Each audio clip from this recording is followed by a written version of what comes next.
All right.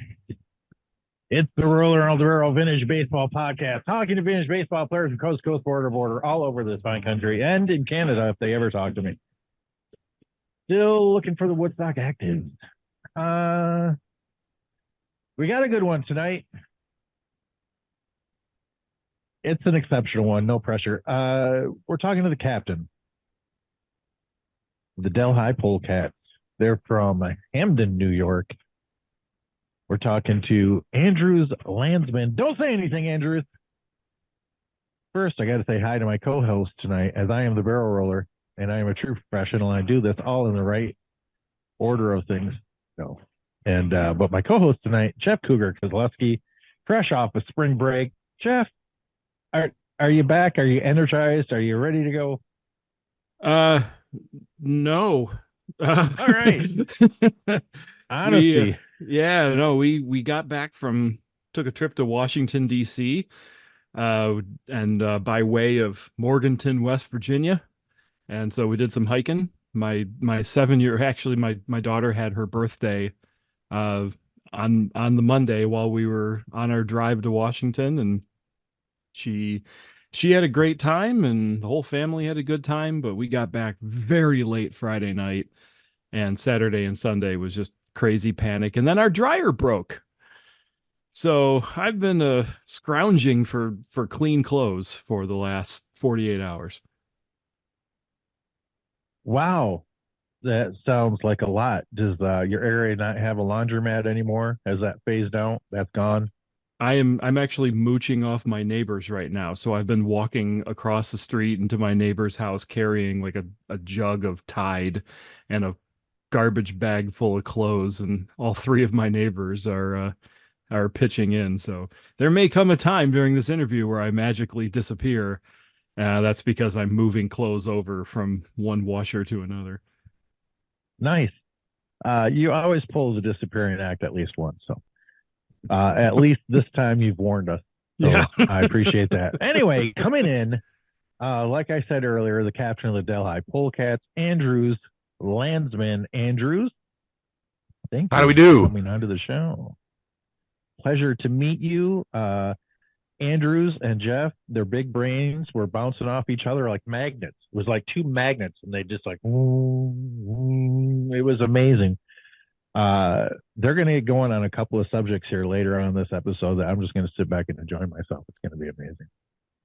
And the rest of you who are listening. So, Andrews, I'm going to stay in vintage baseball as long as possible, but you are a dude that's got a lot of meat on the bone to talk about. And thank you. And I wasn't referring to that short called Dickhead that you're a part of. I'm referring to what an interesting life you've led, and we don't even know all of it. This is going to be crazy. Good topics. Everybody, I want everybody who's listening to this to pause it. Pause. When I tell you to pause. Don't pause yet.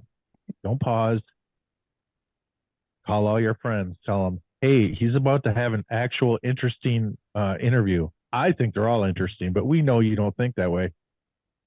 This is going to be a good one. Call your friends. Call your friends' moms. Tell your mom's friends. Download this episode and start listening. Okay, pause. Okay, you're back. Thanks for doing that. No pressure. There reminds me of a T-shirt I had when I was 11 years old. It was just a gorilla in a hammock, and the words "no pressure." He had an iced tea or something. He was chilling, but that's what I'm thinking about right now. Well, we're going to get you out of that frame of mind because we're going to talk vintage baseball. There's definitely no pressure when it comes to that. Tell us everything about the Delhi Polecats. I want to know everything, including what you got coming up on your schedule this season. Indeed. Well, we are the third and youngest team of Delaware County, New York. I know some people out there might have heard of Delco in Pennsylvania. This is not Delco, Pennsylvania. This is Delco, New York. We got our own Delco boys, Delco girls, Delco people. And as I'm sure you must have interviewed Colin Miller at least twice, maybe 3 or 4 times. I think we're up to 3. I think we're at 2 full episodes and then a partial. And Mr. Esquire himself, Nicholas Franson. How many for rough cut there? Just one so far. Just the one. So my fellow captains, my elder brethren, as I refer to them, since they've been doing it a little bit longer than I have, are the captains of the Fleischmann's Mac and the Bovina Dairymen, respectively. I have been by them in the ways of vintage baseball. I knew about it long ago, but it wasn't until COVID when my wife and I moved to Delhi full time. I sort of grew up half there and half in New York City. I'm a very privileged kid. I don't want to talk about that, but I witnessed a game between these two fine teams, these two ball clubs at Creamery Field in Bovina in their inaugural year at that field, a beautiful field if anybody gets a chance to visit. And I was hooked. First of all, it was the biggest crowd I'd seen in months. It was outdoors, one of the only things you could do in that year of 2020. And the very next year, we spun off a third team. Apparently, the Mac and the Dairymen were, I don't want to say tired, but they were playing each other a lot, and they wanted another local team. And the interest was great enough that a former dairyman, my co-captain, the true founder of the Polecats himself, Mr. Benjamin Steamboat Cairns, who unfortunately couldn't be with me today. He's down in North Carolina watching some NASCAR, but we won't get into that. He spun off a team, and our first year we were just called the Delhi Vintage Baseball Club. We played at a few different fields. We actually played behind the Delaware County Historical Association in the town of Delhi, as you would expect with our name being Delhi. But we found the field, Crawford Field in Hamden, New York, to be extra special. And so in 2022, which would have been our second year in existence, we sort of solidified that as our home field. Spoiler alert, we may be rebranding this year. We actually chose the mascot Polecat as a homage to the town of Hamden, which had a town ball club in maybe as early as the 1950s called the Polecats. So we are mixing a little bit of information with what we're doing. We're doing our best to be as true to the vintage style as possible. Obviously, Colin Miller's over our shoulder sometimes helping us out with that. But I'm fascinated by the whole thing. As we touched upon in our brief meeting prior to starting recording, I am indeed an actor, but I am also a sportsman. And to me, vintage baseball is a perfect melange of sport and historical reenactment, and as is everything theater. You're so fancy. So fancy. I know.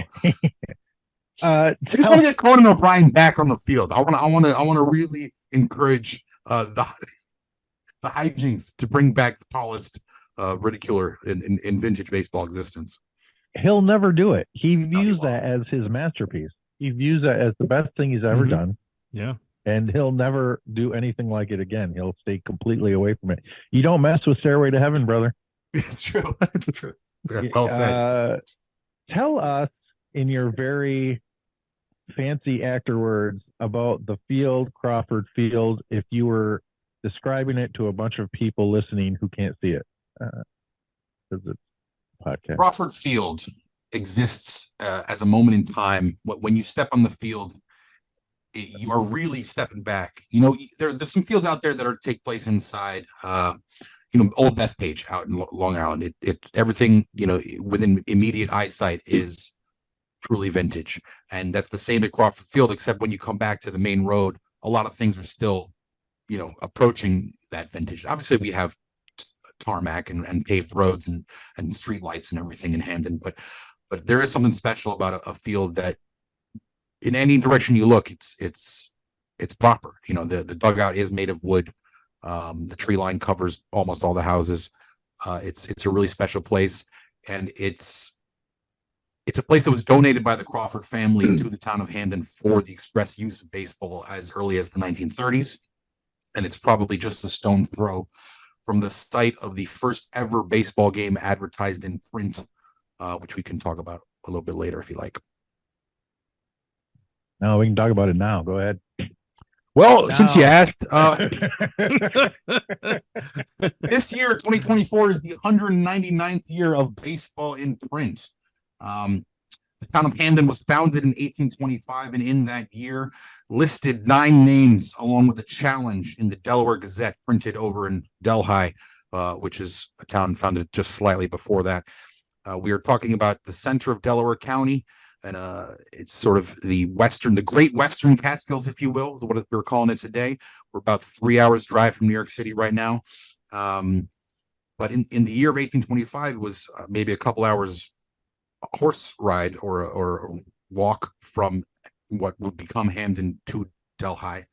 And Edward B. Chase placed this ad to the Delaware Gazette, listing 9 names, saying, "We will take on any other town's 9 players for the sum of $1 to come to my house, the tavern, and play a game of baseball." Now, it was spelled BASS space BALL, which brings to mind, did he say basketball? That's what a lot of people think. I personally think that the person writing the scribe, if you will, of the Gazette might have been a musician. So when he heard the word bass, he just wrote like a stand-up bass, But that's just my idea. He was getting all the chicks if he did. He did. Either way, if he could write and read and play baseball. This wouldn't be the first bass player that we featured on the show here. And yeah, I think our bass playing aficionados on the show here would be in agreement that the bass is really the heart of the musical world. Indeed.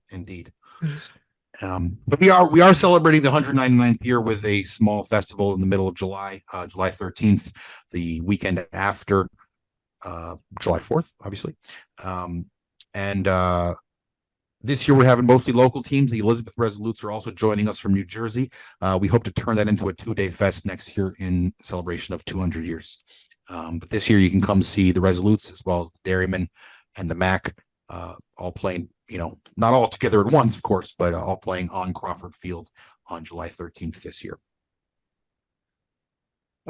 Andrews, what is the event that the Canton Corn Shuckers are going to be attending? Now, this one is shaping up to be something possibly to rival the extra special nature of the July 13th. They're coming the weekend of August 3rd and 4th to Delaware County as part of their barnstorming tour.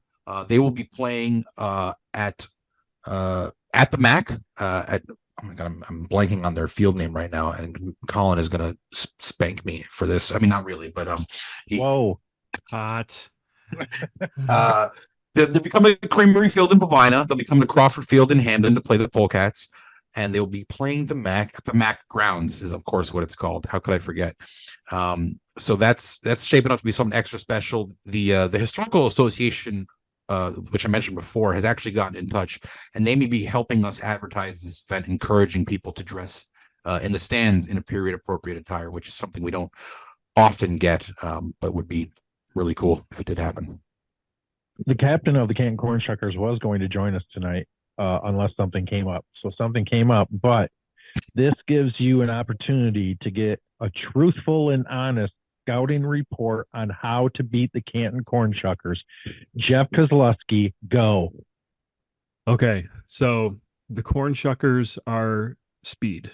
They are fast. They are young, and they are fast. They will do a lot of like overrunning bases to get in your head sort of thing, make you feel like they're going to go. They are one of those teams that you just have to out hit. And don't worry about the extra little silly running around here, because the moment you make one bad throw, or your team makes one bad throw, is the moment that the guy on second runs to third, the guy on third runs home, and now you're frustrated because you made one bad throw. And you look at like the overall physical makeup of the team, they're not an impressively built club. They're kids. Okay. They're kids in their like early to mid 20s. They're like 100 pounds soaking wet. So it frustrates you, when you make that one play, but they sounds bitter. You get the bitter. I've beaten them before. I've won trophies against them. But yeah, they are fast. They will run. They like to try to hit behind runners. So try to jam them as much as you can. But Mike is a really, really solid dude and a good guy for vintage baseball overall. So he's, aware of, the the attitude and the personalities on that. He's a good guy. And he'll want to build more relationships with you, but be prepared for speed. That's how they beat teams. I appreciate that. Yeah, my pleasure. Absolutely. The mental game is more than 50% of what we're talking about. And, every little bit helps. So I appreciate that very much. Mm-hmm. Yes, never throw it to the base behind them. Always throw it to the base in front of them. Yep. And then just get the next pitch going as soon as possible. They're just going to try to distract and disrupt, just get the ball back to the pitcher and play ball. And that's the best thing you can do is just ignore. It's like a crazy ex-wife. Not that I know, but I don't know. Does anybody else know? I don't. I'm just assuming. I'm on one. You just recently got married, didn't you, Andrews? It's been 2.5 years now. We just welcomed our first kid into the world 4.5 months ago. Hey. Thank you very much. His name is Atlas. Congratulations. And he already has a polecat uniform. Of course. Wonderful. Wonderful. 2.5 years. So still in the honeymoon phase. Good for you. Good for you. It's coming to an end. When is the first time we're going to stay in vintage baseball for a little bit? Andrews, the first time, how do you find vintage baseball? And what's your experience like when you decide that you're interested in this? How does it go the first time you're actually playing it? So my first time actually playing, in fact, I played with the Connecticut Bulldogs. Chuck and Grit and Brett and all those fine ballists were up at Cooperstown playing behind Omegang Brewery in a small festival that included the Dairymen, probably the Mac as well, a few other teams that I'm blanking on right now. But that day I was hooked. I was already a little bit hooked just from being a spectator, but I got up there. Chuck Ciccarello was in fine form. I'm sorry, Chuck Cosarelli was in fine form, and he was spitting his game, talking about getting your potato grabbers down on those daisy cutters, and I learned the pitfalls of hitting a line drive too hard up against the left field with a bank, because obviously that's going to be an easy one hopper. But I was driving in runs no matter where the ball went. So after my third at bat, he dubbed me the chauffeur. Now that name did not stick because it doesn't really roll off the tongue, as it were. I actually just go by Drewski. It's short for Andrews, and we all know how hard it is to say Andrews with the S. But Drewski rhymes with Brewski. I have been slinging beers for the Catskill Brewery, which we're not really going to get into too much. But unless you want to ask him something about this fine Freak Tractor farmhouse ale you got right here. This is something that's actually no longer on the market, so it's fair game. I don't know what to say right now. I'm going to move past the brewery talk. Well, we were at the Omegang Brewery, which is a great brewery. The first day I was playing vintage baseball. I actually, I'm sure you've had Pine Tar on here at one point. Yep. Mr. Cornhouse himself. I mean, we all know him as only Pine Tar. He had his card full of big bats, and he brought one out that he called the Freak. The Freak is about 50 inches long, maybe 5-6 pounds. I don't know.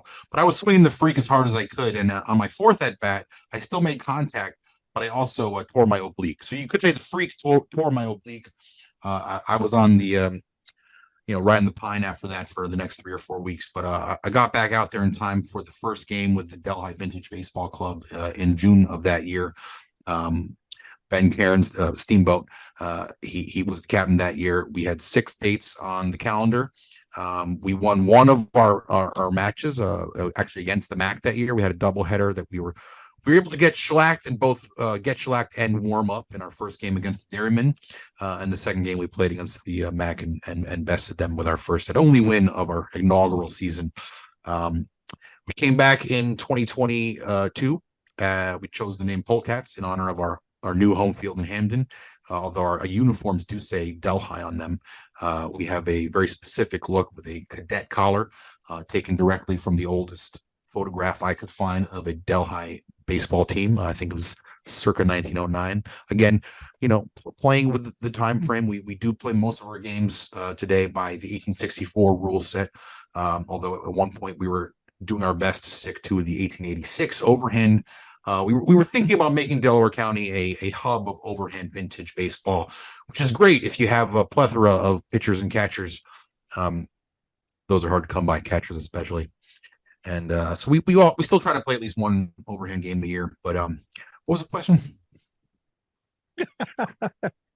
The question is I don't remember. You're gonna what rein the me in, question Barrel was, Roller. but I'll just keep going. absolutely, I will absolutely not do that. But you mentioned Christopher Moran Grit, the one of the captains of Connecticut, and he his latest endeavor is the vintageballist.com. Yes, indeed. What we're going to do is Jeff and I are going to lay out here for Andrews as an actor. He is about to do a free commercial for the vintageballist.com. And he probably knows more about it than I do. But let's give you a count here, Andrews. I'm gonna have to bring that site up again before I do this. But okay. Is it really just vintageballers.com? No spaces or anything? I think it's vintageballers.com. Yes, indeed. Courtesy of Captain Grit. I mean, it's true. Think about it. Think about it. We're going to lay out so you can, I just want you to do an official commercial in your best actor voice. I don't know, whatever you're going to do. Let's give you a count. 5, 4, 3, 2. Hey, sports fans. Have you heard of vintage baseball but don't know exactly what it's all about? Well, let me tell you about a website that will encompass everything you need to know up front. VintageBallist.com. Authored mostly or entirely perhaps by Captain Grit himself of the Connecticut Baseball Club of Hartford. You will see pictures of their many different uniforms. You will see rule sets. You will see moving pictures. And you'll be able to check out some of the other baseball clubs of the Northeast and surrounding area. We have descriptions of the Bulldogs, the Liberty, the Eckford Club of Brooklyn, the Dirigo Baseball Club up in Maine, the Lisbon Tunnelmen, the Woodstock Hilltoppers. Mostly we're talking about New England. They do also mention the boys of the Catskill Mountain Athletic League. That's the Mountain Athletic Club of Fleischmann's, the Bovina Dairymen, of course, of Bovina, and yours truly, the Polecats, currently of Delhi, but really of Hamden. The Mutuals, the Atlantics, they get enough play. They're also there. I'm not going to name all the teams for you. You're just going to have to come and check it out yourself. You can see the schedules. You can see the news. You can see some moving pictures of vintage baseball. It's really quite special. And we tip our caps to Captain Grit for having brought this to us. Or scene. And scene. And scene. All right. Excellent. That was off the cuff, Grit, in case you're listening. Well, yeah, you're a professional. We go, professionals go off the cuff. I am not a professional. I am an actor at a haunt, but I'm still, they say actor, so I am an actor. Okay. That's as close as I get. I wish Rudy was here. Boy, you guys would go back and forth. I messaged him just in case. Jeff, you got any questions in the vintage baseball territory before we kind of take a walk? With our friend into other territories? I got one. It kind of morphs into the acting side of this here. My belief is that the ideal vintage baseball player is a mix of history, showmanship, and baseball skill. An ideal mix, like one of those color bars where all three different bars and some people are slid way over to one side, not too far over. If you can have three right in the middle, that's to me is the ideal player. Is there a way that players can nurture the showmanship side? The players that maybe they are the ones that dig into the history books, or the ones that are fresh off of a certain other sport involving a stick and ball, but neither are really good at talking to visitors. How would a player like that nurture that side to get better, to be somebody that talks to visitors? I think number one, you gotta just remember it's all in good fun. It's even though we have some out there that are sticklers for vintage accuracy, and we all want to strive to be as accurate as possible, I think it's important especially when you're talking to the layman, the lay person, they're asking very simple questions. Well, Why does the ball have a crosshatch, instead of a horseshoe? Why are you throwing it underhand? And, you just tell them this is how we do it. This is how it was done. And if you embody it as you play it and you keep open with the new fan, then maybe they're hooked. Maybe they want to play. Maybe they want to come back to another game, and the thing grows. I mean, it is really a very collaborative project. It's I have taken some pointers, as I said, from Nick Franzen, Colin Miller, and Chuck Ciccarello especially, and you get three different perspectives. So take your notes from a few different people. Let them mix around inside your old noggin as best they can, and do your best. I mean, we're all there to have fun. This to me supplants rec league softball. Although some of my players do both, and I've heard the barrel roller talk about softball on this podcast before, so I don't want to incite him too much. But it's it's a special thing we've got going on here, and it seems to be growing. It's been growing big time. Let's be honest. COVID had some very specific silver linings. I think vintage baseball benefited from COVID. At least in our area, they're more. We have a third team. We have 5 teams now, if you count Kingston and Saugerties, who I haven't mentioned. And I know you had Kingston on before us. That's okay. We love them. And Saugerties. Captain Quiggs, I mean, he's out there, man. That guy's social media skills, or his wife's, are top notch. I'm thinking of hiring her, but she wants 45 a hat. I don't know if we can afford that. Get some beer sponsorship. That might help. Yeah, well, yeah, it would, wouldn't it?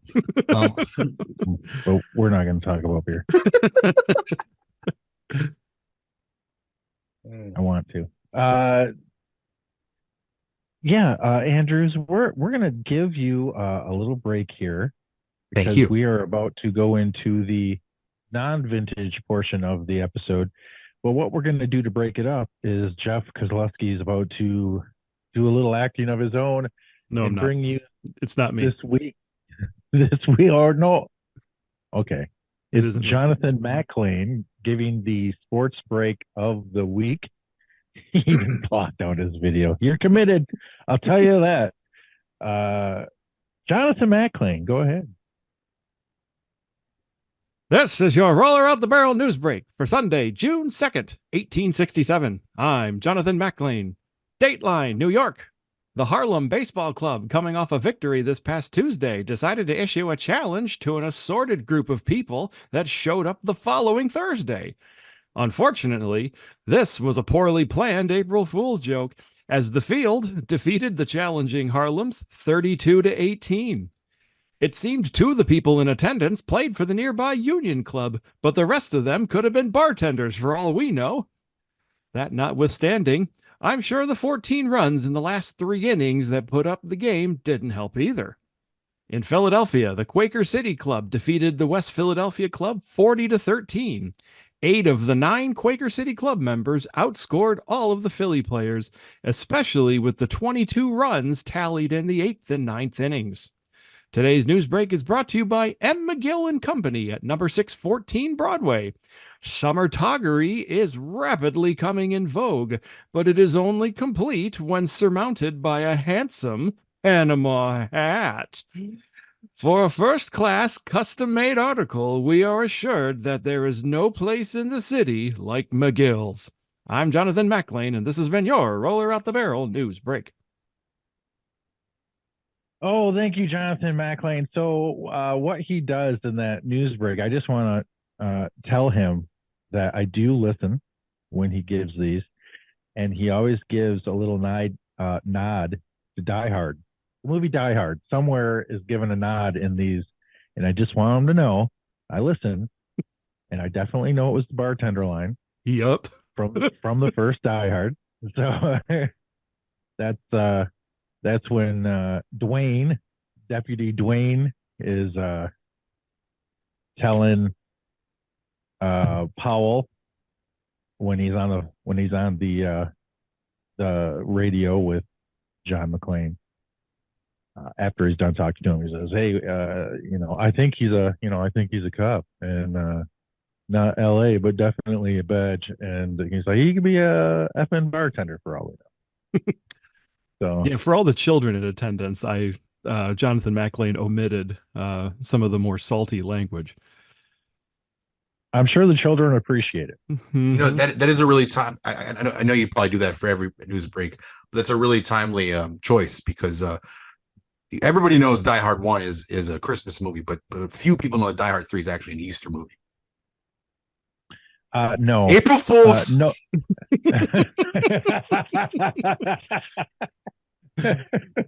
Well met. Well, no. And I appreciate, Jeff, you keeping it low key for the kids that listen to the show. It's very important to us, that demographic. Andrews, tell us about Dickhead. Oh, Dickhead. What a time in my life. Well, a good buddy of mine was cast in the lead of a short film called Dickhead, which actually co-stars a young lady who went on to become very famous, Samara Weaving. I don't know if anybody knows that name, but you look her IMDb up, you'll agree. But the story of Dickhead is basically a guy he's invited by his crush to her birthday party, but he's like really awkward about it. He doesn't say. He makes dumb jokes and he feels really awkward. He sits down dejected next to a young blonde lady played by Samara Weaving. And my buddy, he's complaining about not being able to talk to his crush. And she just looks at him funny. And she goes, "Would you rather eat your dad's dick or grow a dick out of your forehead?" And after a little bit of palaver, he says, "I guess I'd have to pick dick out of my forehead." Of course, what happens? He comes home. I'm his disgusting roommate who stays home on Saturday night alone. We won't get into my character development, but I am the method in which the audience gets to see the dick growing out of his forehead over the next several scenes. Do you want full spoilers? You want to know what happens in the end? Before you answer that, can people see this? It's out there somewhere, I'm sure. I don't want to. I don't know if it's like public domain. It's not listed on IMDb, so I don't know what that's about. But it's on the director's reel, so there is a way to find it. Okay, so since it's not readily available in your head, you can go ahead and tell everybody how it ends. So my buddy learns to live with the penis out of his forehead. You know, he wears beanies all the time and tucks it up. But at the end of the short, he runs into his crush again, and she's got a beanie on too. And they both start commiserating about how messed up their lives have been. And it turns out that the witch from the party played the same prank on his crush, and she has the matching part out of her forehead. So they start making out in more ways than one, shall we say? And that's end scene. And I'm just there over the shoulder, like freaking out about how awesome it is. Wow. Great. What year? What year was that? Was that released or made? 2015 to 16 ish, around there. Okay, I just want to confirm to you that it is not on IMDb on Samara Weaving's page either. Definitely not. She was busy though. She was busy in 2015, 2016 between Squirrel Boys, he Who Has It All, Ash versus Evil Dead, Bad Girl, and Monster Trucks. So she's got a good work ethic in that time span. Yeah, you know, I'll do some digging. I've only actually seen it on the director's reel page, and I'm actually blanking on his name right now. So this is how you don't make it in Hollywood. By the way, you don't remember the names of the people you work with. You just do great work. Hope it gets out there. So tell us how you got the bug. I assume back in high school or maybe a little before high school, but you got the bug, and tell us everything. Tell us the acting bug.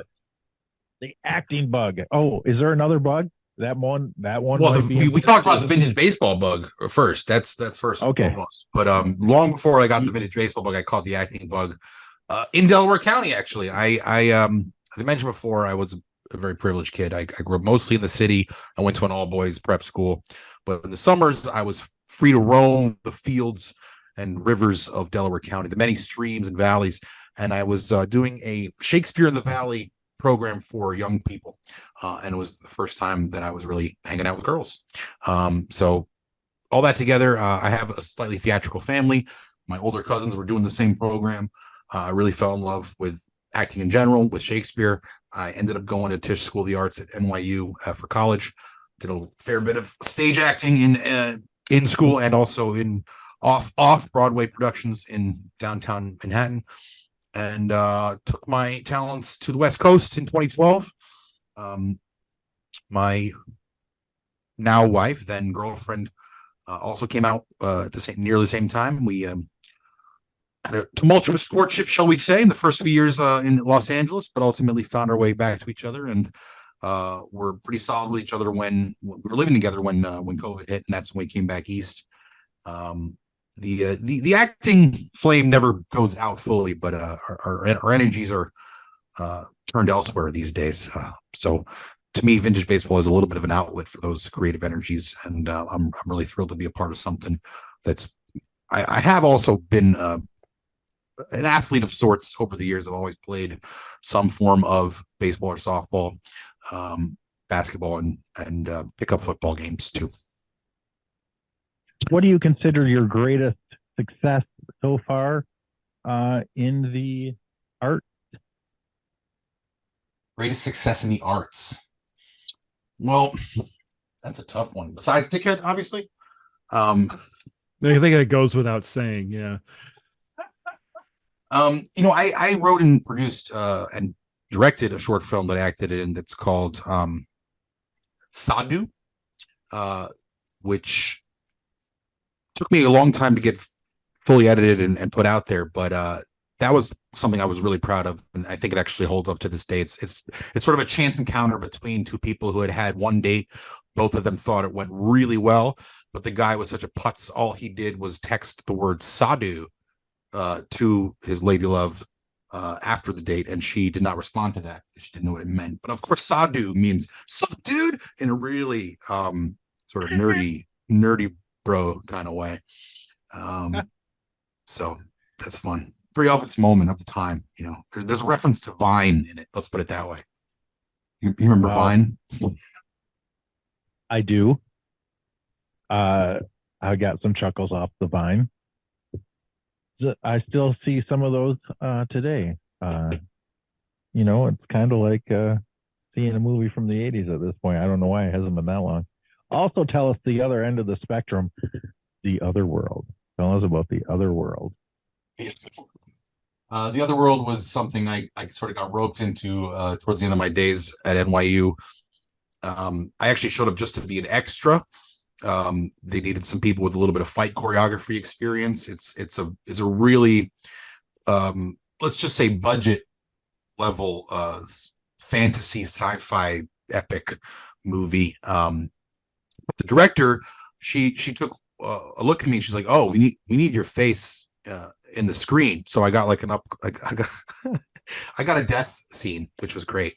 But that is available somewhere online, and if you've got an hour and a half to waste, I highly recommend check out The Other World. Rated 3.2 on IMDb. Out of 10. They needed somebody with fight choreography skills. What would you say is your best fight skill? Pretty good with a bow staff. Yep. That's the right answer. Yeah, but it's not a joke. I mean, it is. It's obviously a Napoleon Dynamite reference, but it's also true. It's the right answer. It's the right answer for both reasons.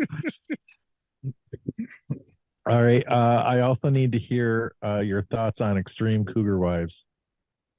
Now, to be fair, that wasn't necessarily me. That was a different iteration of a guy who looks just like me named Andre Breton. But Andre was asked one day if he would come to the Parker Meridian Hotel to the penthouse where there's a pool in the penthouse. This is in Midtown Manhattan. Whoa. Is this a show? Is this a show we're talking about? I'm gonna pull the veil back for our listeners. Anyone out there who still believes that reality TV is real, pause, don't listen to skip ahead 5 minutes because I'm going to tell you some real truth. I'm an actor, right? I was called to be on set for a production of a show called Extreme Cougar Wives, starring she must have been about 75 at that point. Hattie, her name was Hattie. And Hattie was swimming in the pool in the penthouse, Nice. Park and Meridian. And the director basically, he met me outside and he goes, listen, Hattie thinks this is all real. You have to go in there. You've got to just like make a connection. And Hattie was awesome. You know, I think if I hadn't been in a committed relationship myself, I might have gone on a real date with her afterwards. But as it was, I let her sit on my lap. She kissed my cheek. We did have a connection, but it did not go further than the pool side, shall we say. And that's actually one of my biggest regrets. So you got on this show, Extreme Cougar Wives. I got a call one day, and the call was, "Do you like older women?" And I said, "How much older and how much are you paying? And what do I have to do?" And they said, "Nothing untoward and $300." I said, "Okay." I said, "You didn't answer the third question, but okay." So it was a good day. But the best part was this was like right before I moved to LA, and in November of that year, I wake up and all my buddies on the East Coast are like freaking out because I'm on the cover of BarstoolSports.com with a gray-haired beauty on my lap. And I hope Hattie's still with us, and I hope she's having a great time with somebody 30 years younger than she, because she told me straight up, I don't date unless you're 30 years or more younger than I am. And so that's good for her. I found Extreme Cougar Wives on IMDb. Is this 2013? Does that sound right? Yep. I don't see Andre on there. Oh, he's there. The shaft. He's there somewhere. Here's the shaft on the credit. It's got Gary Winkleman and Geraldine Saunders. Well, that's the thing. If you watch the episode, the other pieces of the episode are like way. I guess they're all believable. The only part that's not believable is the one that I'm in because I know my own mind. But there's like a 50-year-old woman who marries an 18-year-old, and like it's great. It's good stuff. It's high quality TLC channel entertainment, if that still exists. Released in Canada in 2012. There was only 3 episodes made. So great. I'm going to look everywhere for that. You know how on How I Met Your Mother, Barney always runs out of the room when he hears there's more Robin Sparkles to find. If I was more rude than I am, I would hit pause and run out of this room and then run back in because that's where my laptop is and look for Extreme Cougar Wives. But this will have to be something. My tomorrow night's entertainment will be looking for this. And Dickhead, amongst other things on your IMDb. Hey, everybody go to Captain Drewski's IMDb page. It's Andrews with an S, Landsman. You'll see he's done quite a bit of stuff in there, but also tell everybody about your to be clear, the acting career is on hold. We're here to promote the Delhi and Hamden Polecats. Nope, we already did that. You can find some of his short stuff on Instagram and all the other social media places. I had it written down here where you could go see his stuff on Instagram. What's the name of that? Yes, there is. Yes, there is an S. Yes, there is an S. And so yeah, it's on hold, but that doesn't mean your stuff just goes away. So no, when you're rounding second base, I need people to have seen some of this stuff to yell at you as you're running to third base. And I'm sorry. And we would encourage for our audience, we would encourage you to look this up on your work computer, as I am sure that it's legitimate. So you have the roller out the barrel seal of approval. Extreme Cougar Wives has my seal of approval, and I haven't even seen an episode. And I'm going to be devastated. There's only 3. Andrews, you studied metaphysics. Please, in layman's terms, explain to people what metaphysics is. Meta, of course, from the Greek meaning around. Physics, we all know physics is the study of the physical world, the three dimensions and heat, temperature, etc. So if you study metaphysics, you study all the things that are in our realm of existence, but not in the concrete world. Wouldn't that be a correct fellow brain, Jeff Cougar? Yeah, no, it is, about how things function in the universe. So you're more learned in it than I am, but my grasp on it is, beyond the physical realm here.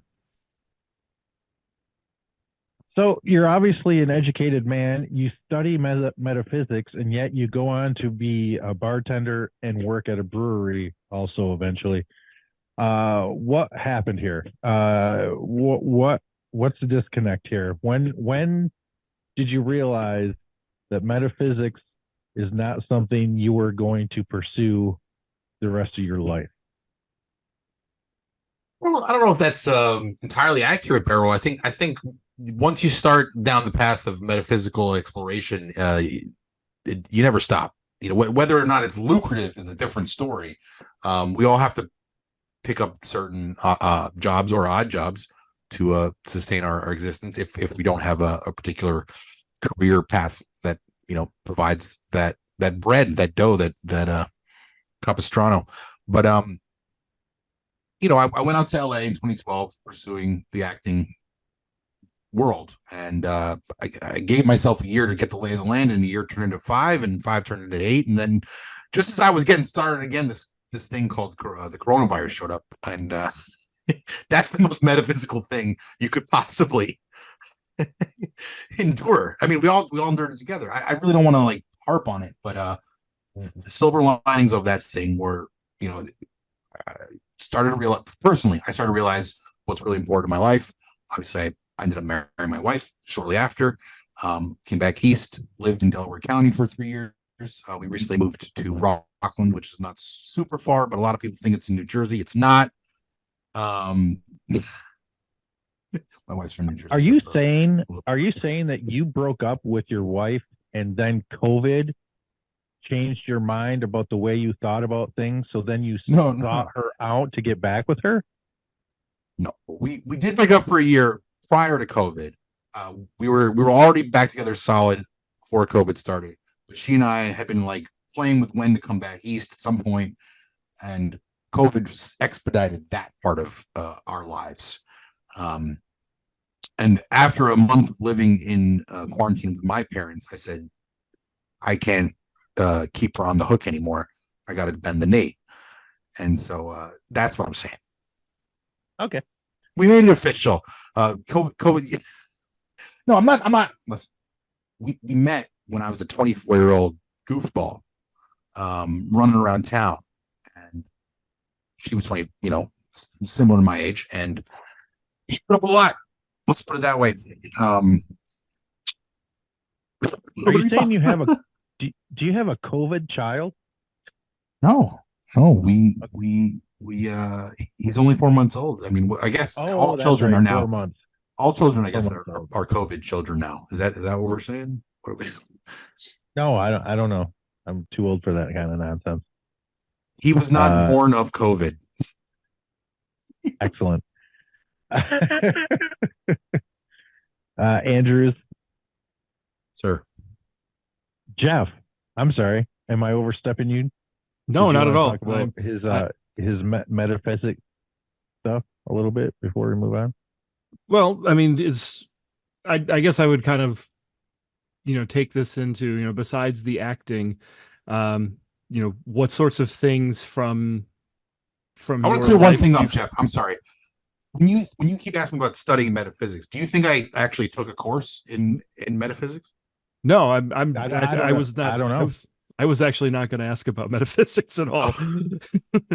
Oh, I'm sorry, Jeff. I mean, I guess in a roundabout way, I kind of think about what sorts of things from our lives that we bring to vintage baseball that we don't realize that's what makes us who we are.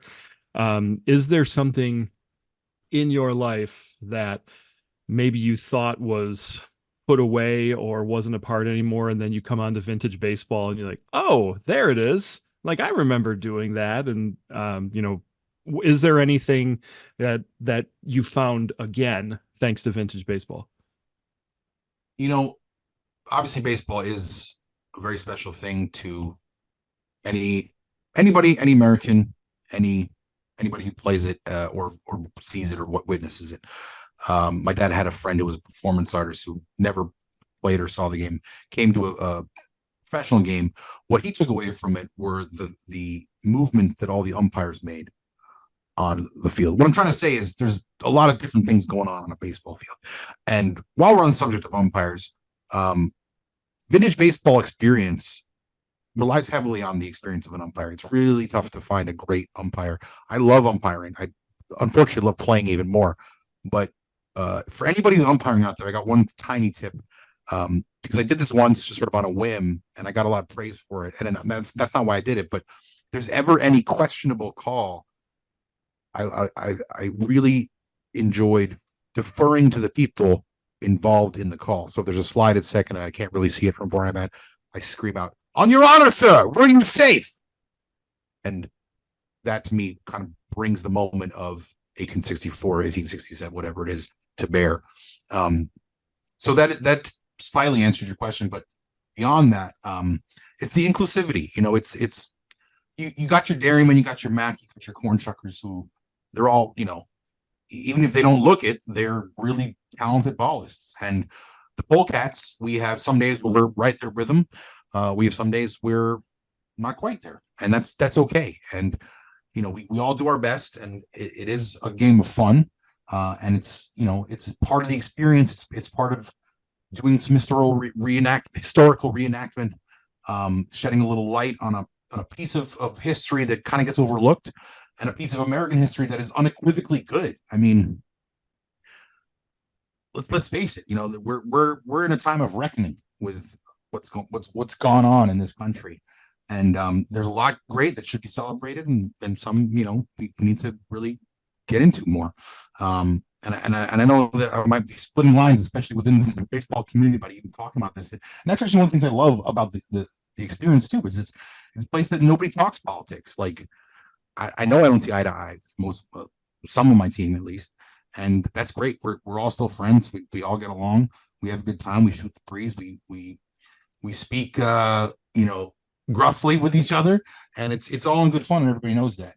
And I think that's a really special thing about sport in general, and especially about vintage baseball.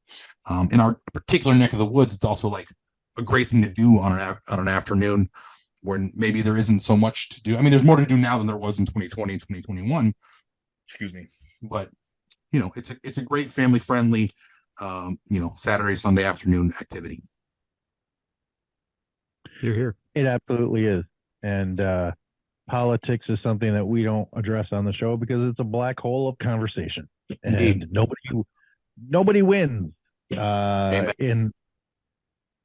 Everybody loses in a conversation about politics. So I don't think we've ever brought the subject up. This is as close as we've gotten to it. And now this is me not bringing it up. What I'm trying to say is the history of baseball is an important one and a bright shining light. And, yes. I did not expect to be a leader on this team. I sort of was really happy to play in the first year's iteration of the team. At the end of the year, I said to Ben, I said, "Hey man, you want some help?" And he said, "Hey, you're the captain now." So he's still, he's head of recruitment. I got a third captain named Jason Hot Santa Pardee, without whom none of this would be possible. He and his son and his family take care of the field. They live right in Hamden, and I owe a great debt to him. What was that? What was that nickname? What was I call him Hot Santa because he's got a big white beard, and but he's got the moves. But he's good with the bat. He has been since high school. He's a guy I think if he really had had a chance, he probably could have played some pro ball. But he's a great dude, and he, like I said, he doesn't just take care of the field. Like he makes sure that people show up. He helps with practice. I don't want to call him out, but he's a little camera shy and mic shy. I really want him to be here with me today, but maybe next year. He defers to me when it's time to give the end of game speech. Although Steamboat, Ben Cairns is another character. The whole thing runs on characters. Let's be real, right? This whole vintage baseball experience runs on characters. It's like is it TNT? Well, one of those stations used to have that as a motto, but it's really about vintage baseball.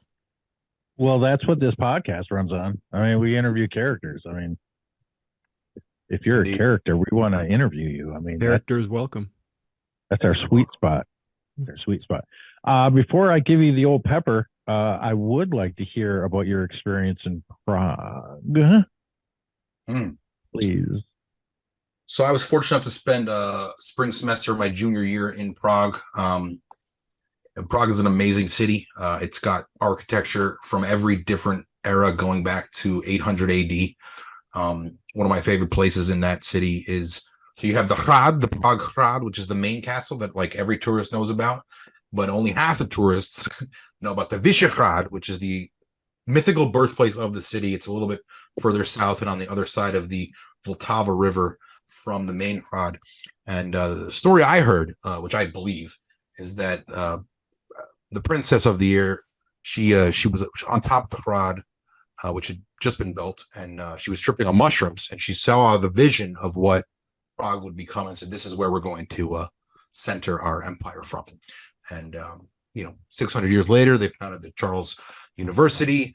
It was the center of an empire back then. These days, it's kind of this cool sort of somewhat stuck in the 80s. And by these days, I mean like 15 years ago. I haven't been back since 2008, but it's a really special place. A lot of cool theater, a lot of cool people, a lot of interesting eats, and I highly recommend it to anybody traveling in Europe. Excellent. Was the movie Triple X supposed to be in Prague? Did I have that right? It definitely was. It definitely was. Fun story about that movie. About 20 minutes into the movie, you meet a character, the first character, who is Czech, and his first line is, "My name is Milan Sova." I know him, Milan Sova. He's from Delhi. He's someone I actually was acting with at age 12. He's a great guy, and I hope he comes to a vintage baseball game this year. Excellent. Well, Andrews, it's certainly been a pleasure to have you on the show. I appreciate you so much coming on. You're an interesting dude. You've had an interesting life up until now. I can only assume it's going to head down this way. Barrel, can I interject for one thing? Because I'm surprised that you've done your homework, but you haven't even asked me about the two things that like people boil me down to who have only met me for like a half hour. Well, I can only do as much as social media tells me to do. Did you know that yesterday was Jeopardy's 60th birthday? Okay, I think I saw that somewhere. I'm a third place Jeopardy contestant. That's like the ultimate humble brag. I answered 19 questions, clues correctly from Alex Trebek in 2018. And then I also bicycled across America. How come That's a cool one.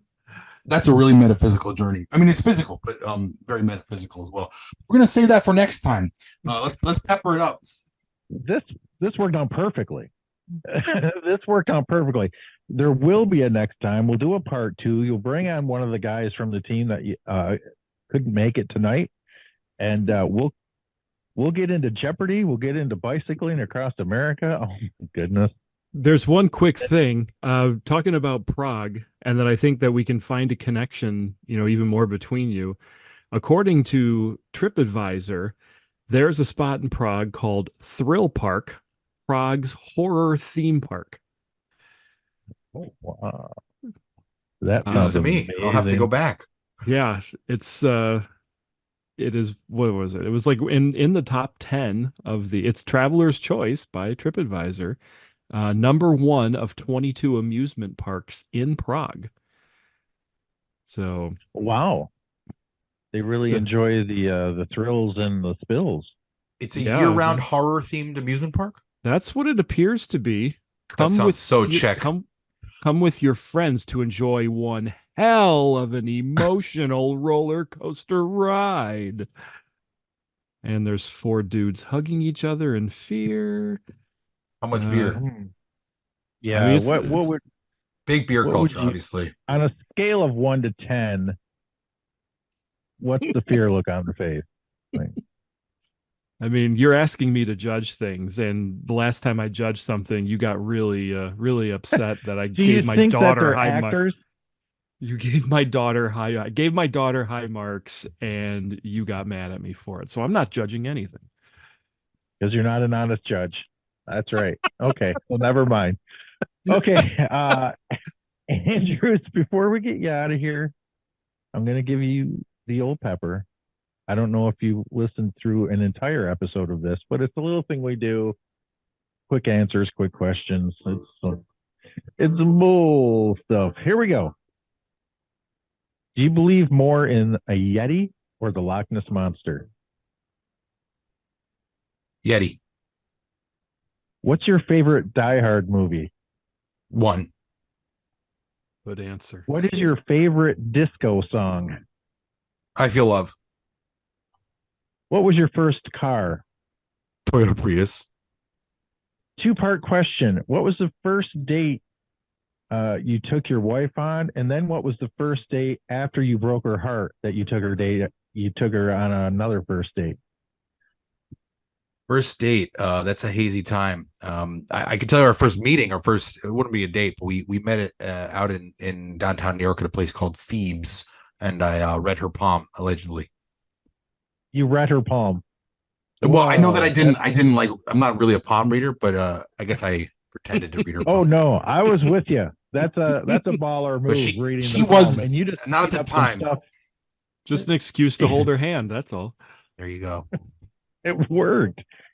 Everyone, you Smooth. got to use the reading of the palm thing. You actually have to know some words that are affiliated with reading of the palm.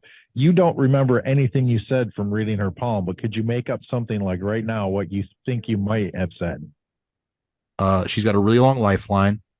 Her Mons Venus was throbbing. That wasn't hers. No,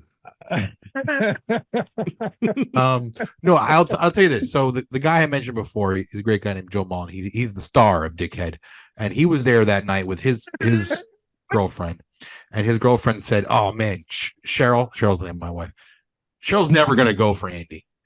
And she saw me reading her palm. I was like, what the heck is he doing? Right. And Joe just said, just wait. 10 years later. But you know, good things come to all that wait. Yeah. So, Yeah. Okay. Hence the long lifeline. Yes. And I was then right about that sometimes- so far. Have you gotten an injury during vintage baseball or acting or both? I'm a little bit of a vintage baseball slut, as they call it, someone who plays for many teams. And They don't say that. Nope. Nobody says that. somebody called me that. I said, whatever, man, just because I get asked to play by many teams. So many is a few teams. But I was with the Bulldogs out in Long Island at the beginning of last year. I was playing third. Somebody was stealing, and the ball was thrown a little bit to my left. So I went to catch it, and this dude, I know he didn't mean it, but he slid into my leg. I was very upset. I was like, I am supposed to captain my own team. I'm not even going to be able to play this year. I got up to bat and hit a triple, and then after that, I couldn't run at all. So that was a bad couple weeks, but that was like early or mid April. By our first game, which wasn't until late May, I was fine. But I've seen some gnarly injuries. Sorry. Oh, well, let's stay here for a second. Name the gnarliest injury you remember seeing. I have seen a guy go up for a line drive at short, and then he leaves the field and he shows me his x-ray the next day where the top segment of his middle finger is totally displaced from the rest of it. That's pretty gnarly. That's gnarly. How many antelope would it take to kill Godzilla? These are angry antelope, by the way. They're angry. They're bitter, vicious. where N approaches 1 billion. I mean, I don't think any number of antelope could take Godzilla, frankly. What Now was your that's first? metaphysical. What was your first concert? Dragon Force. Paper, rock, or scissors? Rock. When you go out for a social gathering that you know you're going to be drinking, what is the first drink that you have, and what is the last? Start with tequila, end with beer. I mean, that's sensible. That's just sensible. True. Well, Jeff, we didn't even talk about this in the thing, but my wife and I have scheduled a date to go drink around the world at Epcot, and Hey. we're coming up with our Your order. strategy. You know, the strategy of Mm-hmm. what are you going to do. Are you So going to drink for the cycle? we're going to drink around the world. We've invited all of our friends. I think, Jeff, you got an invite. I did. There's 11. Yeah, there's 11 countries. So it's 11 drinks. And yeah, starting in Canada, going backwards. Oh yeah, And get you a moose head to start. Well, no, I'm going to start with a liquor. I'm going to start with a cocktail, and then it's just beer for me the rest of the way. Yeah, good call. But definitely starting with a little something, because I know what's going to happen to me in Germany, and that's about halfway through. So anyway, Das Boot. Das Boot. Absolutely. Build your best pizza for us. All right. Your best We need 4 cheeses. Obviously mozzarella, some gorgonzola, some fontina, and just a dash of parmesan. We need some meats, a couple of meats, sausage. I mean, we just do sausage and onion, but I like peppers too. Sausage, peppers, and onion. A joining question to that: what topping is eliminated forever? Out of what I've just said? No, Or in general? in toppings in general. If the International Pizza Commission is meeting to eliminate one topping forever, what Olives. topping? Don't do it. Don't do it. Olives. Oh, go ahead. You can get. All right, I accept that. Anchovies? Anchovies are good with the right stuff surrounding them. I don't get them all the time, but they're salty. Mm-hmm. But I'm a little salty. My favorite new question I ask people is, how big do the holes get in your socks before you throw them away? Oh yeah. We're gonna approach a quarter, I think, before I throw them away. Before my wife throws them away, dime. Oh no, she needs to stay out of your business. You tell her to keep her damn hands off your socks. We'll compromise at Buffalo Nickel. What's your favorite scary movie? Scary movie. Yeah, that's not a scary movie. That's not a scary movie. The Shining. The Shining. Overrated. Speaking of you prefer The Shinning? Oh, The Shinning. Shh, you want to get sued? Nobody wants to get sued around here. Can you tell me an overrated movie, since you have an eye, probably? A movie that everyone loves that you're like, no, it's not that good. I've heard you ask that question, and I've thought about that one, because I have a tendency to find something good about I'll enjoy terrible movies. So that's a really tough one for me. Movie that's overrated. You know what? I'm a big Scorsese fan, and I did not like The Departed all that much. Interesting take. I didn't see that coming. You're the first person I've ever met that didn't like The Departed. No, I liked it, but not as much as everybody else. Okay, it's overrated. It's still good, but it's also an adaptation of it. Who is your favorite Power Ranger? Green/white.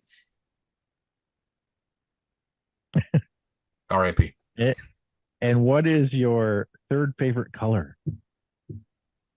Purple. That's wrong. It's actually yellow. Okay. Andrews, thank you so much for being on the show. We appreciate you. You are a good dude, my friend. You're kind. A pleasure to talk to you. I cannot wait to talk to you again. Have fun. I want to make one thing clear. I really love my wife. I want to thank her for sticking with me, for being so patient with me, and for bearing my child. That wasn't clear before. Love you, Cheryl. She will listen. Well, I think you made it clear that you've loved this woman on multiple occasions throughout your life. And she probably has loved you at least once. So that's all it counts. I think we're clear. I mean, dude, you were in Dickhead. She's still with you. She's a keeper. She loves you. I think we've. Did you want to, on the way out, did you want to go ahead and tell us what beer you're drinking? Oh, yes. Free Tractor. If you find it out there, I highly recommend, because it's coming off shelves. This is a former core beer of the Catskill Brewery. It's a farmhouse ale.